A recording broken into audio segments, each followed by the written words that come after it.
If you were born between 1986 and 1991, your childhood smelled like magnetic tape. You definitely remember how your heart stopped while holding your fingers on the play and record buttons, praying that the radio DJ wouldn't talk over the beginning of your favorite song.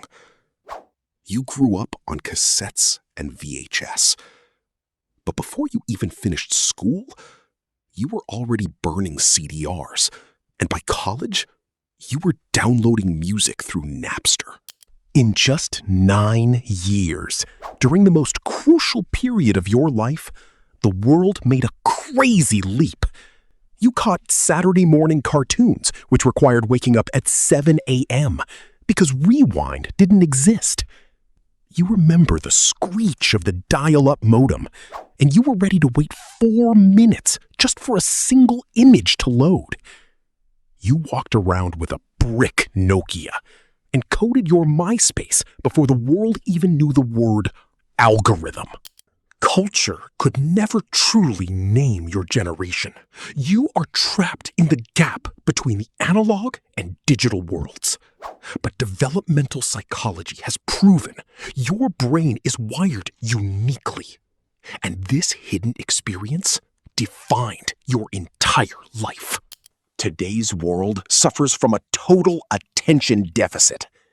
But if you were born at the turn of the 80s and 90s, your dopamine system received a unique vaccination, which today feels like a superpower. Your childhood was slow. Neurobiologists know that the brain's core architecture, its ability to concentrate and handle stress, is formed in the first 10 years of life. And your matrix was built when information and pleasure had to be earned. Remember Saturday morning? You wake up at 7 a.m. just for cartoons. You had no Netflix button, no YouTube, and no video on demand. If you overslept, the show was over, and you would see it next week at the very best. This simple, everyday fact actually harshly trained your ability for long-term planning. Your brain, from an early age, got used to the concept of delayed gratification. To get dopamine, the hormone of anticipation and reward, you had to show discipline and patience. The exact same thing happened with music and information. When you sat for hours by the radio just to catch your favorite track and record it on cassette, your brain was in a state of deep, focused anticipation. Today, when any track is available with a single click, the dopamine receptors of the new generation are completely burned out by instant access. They are bored. But your brain remembers the deficit. You went to the library to write a paper, you flipped through encyclopedias, and you searched for the right cassette or game cartridge through friends across the entire neighborhood. You knew how to wait. Developmental psychology calls this period the era of healthy boredom. When you had nothing to do, you couldn't just pull an endless TikTok feed out of your pocket. You were left alone with your own thoughts.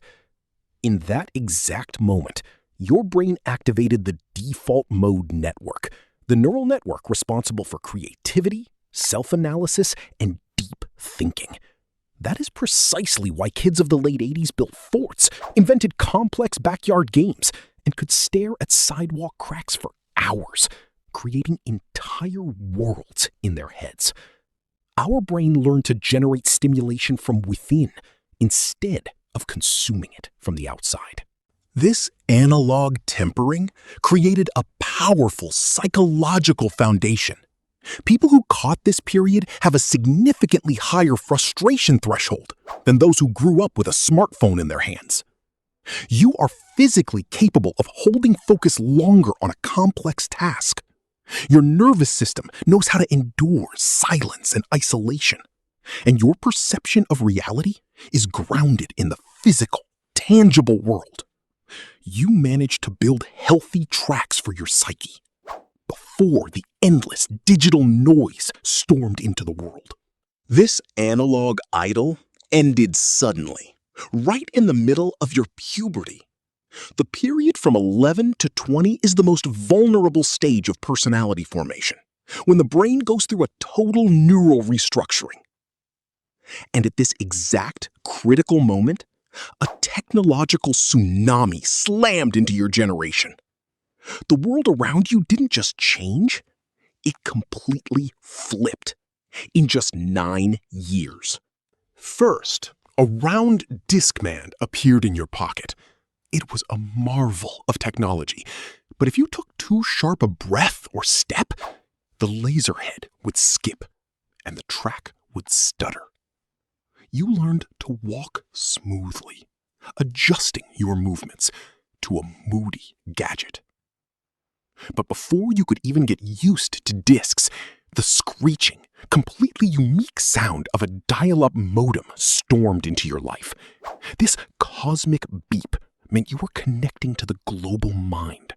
You tied up the home phone, caught the curses of your parents, but patiently waited 4 minutes as a simple photo loaded on the screen, line by line. And then the speed shifted into hypersonic. Napster appeared, turning music collection into a pirate hunt, followed by the iPod, which held thousands of songs.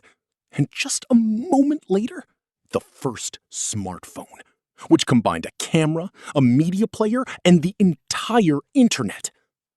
A teenager of the late 80s had to endure a massive cultural shock. Formats you spent years learning became obsolete in a matter of months. Along with the gadgets, the very psychology of communication changed. You coded your MySpace profile in ancient HTML, showcasing your favorite tracks and building a top 8 of best friends, without even knowing the word algorithm. You left statuses in ICQ or AIM. It was an era of digital naivety. Internet was not yet a commercial conveyor belt for draining your attention.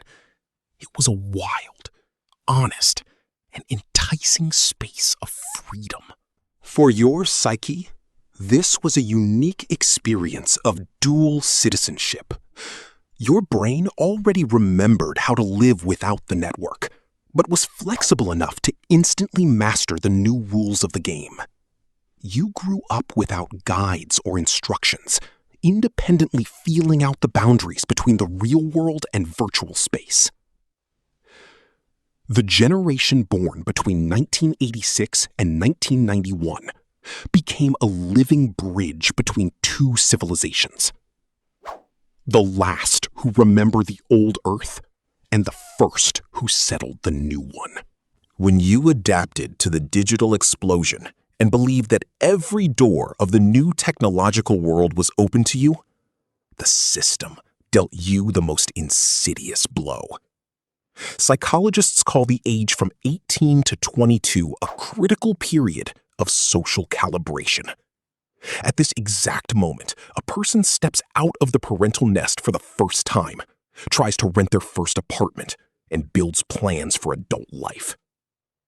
And precisely at this vulnerable point, between 2008 and 2009, the system literally knocked the ground right out from under your generation's feet.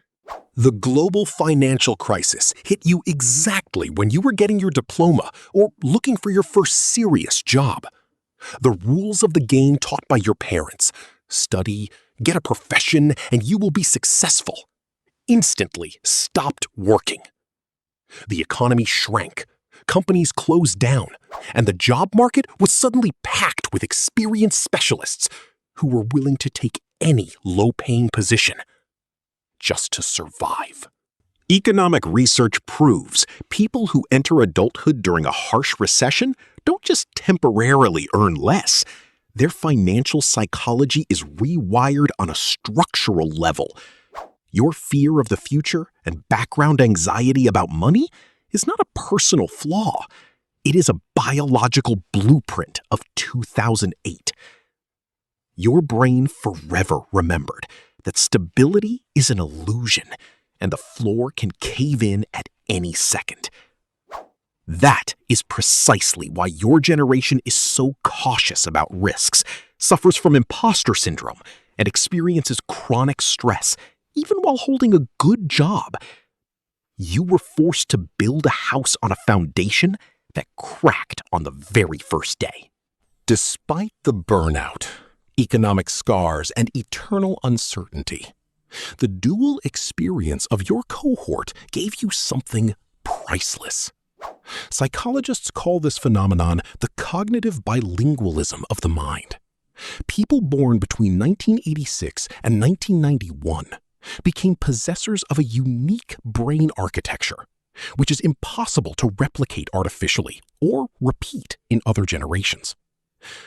You speak freely and without an accent, both in the language of the analog and the language of the digital world. And today, amidst the chaos of the 20s, this turns into your main survival superpower. Generations before you often fail before new technologies. They are afraid of neural networks, algorithms, and the speed of change because their brain is too rigidly grounded in old habits. Generations after you, who grew up with smartphones, became hostages of the digital environment. They cannot imagine themselves outside the screen. Their dopamine system is completely burned out, and their ability to concentrate on a complex task for longer than 3 minutes is practically atrophied. But you are wired differently. Your digital flexibility is absolute because your entire youth was a continuous training in adaptation. You changed formats, devices, operating systems, and social networks so frequently that your brain mastered the core rule. Everything is temporary. You need to figure things out quickly from scratch. You have no fear of technological progress. You master new tools on the fly because for you, this is a completely familiar mode of existence. But at the exact same time, an analog depth lives inside you, which Zoomers are completely deprived of. Your brain managed to lock in and remember the tangible, slow world.